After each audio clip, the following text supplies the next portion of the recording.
Okay, question 8. We have a vectors question. So we have two lines, L1 and L2. And we have a P thrown in here and a Q. Oh, sorry, that's a 9. It's not a Q. Right, so it says the two lines are given by these equations. It is known that they're perpendicular, right? Because as soon as in vectors, I read perpendicular, I think dot product equals 0. That happens a lot.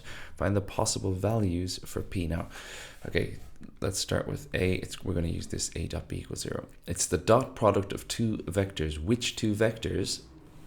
Well, it's the direction vectors, these two, because they tell us the direction of the line, and those are the two that are perpendicular, because obviously the perpendicular means the angle between the lines, and that's all to do with the direction of the line.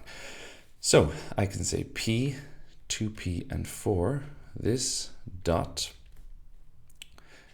P plus 4, 4, negative 7 equals 0. So I'm going to do this times this, P times P plus 4, plus this times 4, which is 8P, plus 4 times negative 7, which is minus 28, equals 0. P squared plus 4P plus 8P is plus 12P, minus 28 is equal to 0. You can obviously, guys, just use your calculator here. I think I'm going to show off and factorize it. So it's going to be plus 14 minus 2 equals 0.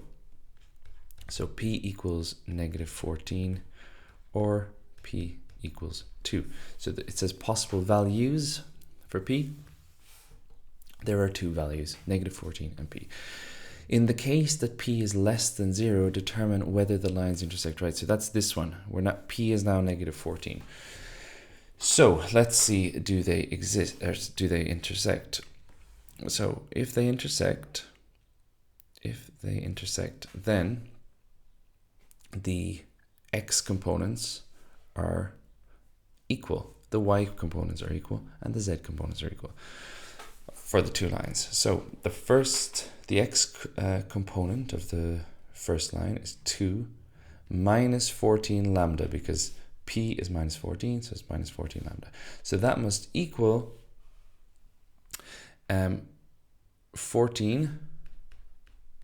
So again, minus 14 plus 4 is 10, or minus 10, so it's minus 10 mu. Then, that's my first equation. Second equation,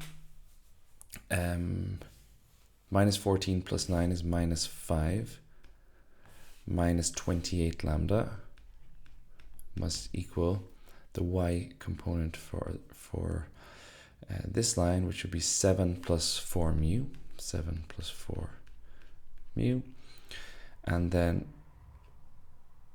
sorry, minus 3 plus minus 3 plus 4 lambda, that's this one, minus 3 plus 4 lambda, has to equal minus 14 plus 12 is minus 2 minus 7 mu.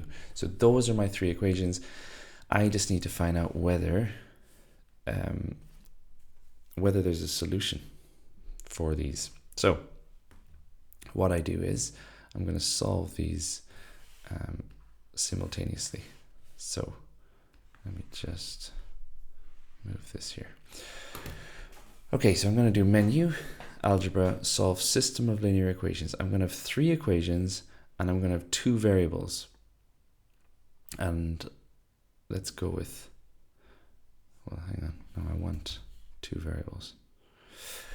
Okay, so I'm going to do 2. Now, x is going to be lambda and y is going to be mu. So it's 2 minus 14x equals 14 minus 10y. That's the first equation. Minus 5 minus 28 lambda is x equals 7 plus 4y. And finally, minus 3 plus 4x equals minus 2 minus 7y. Press enter. No solution found. Okay, so this tells me straight away they don't intersect, and I don't have to. It just says determine whether they intersect. It's worth 4 marks. I do need to show these three equations, but I can say no solution found. I'll even say from GDC. Therefore, lines do not intersect. There we go. If the question said show that they don't intersect, then yeah, you want to find the lambda and mu, the solution from the first 2 equations, and there will be a solution, and then, unless they're parallel obviously, but let's assume there is a solution, then you sub the lambda and mu into the third solution, or into the third equation, and you'll see that they don't equal, and then that shows that the lines don't intersect. Okay, that's question 8.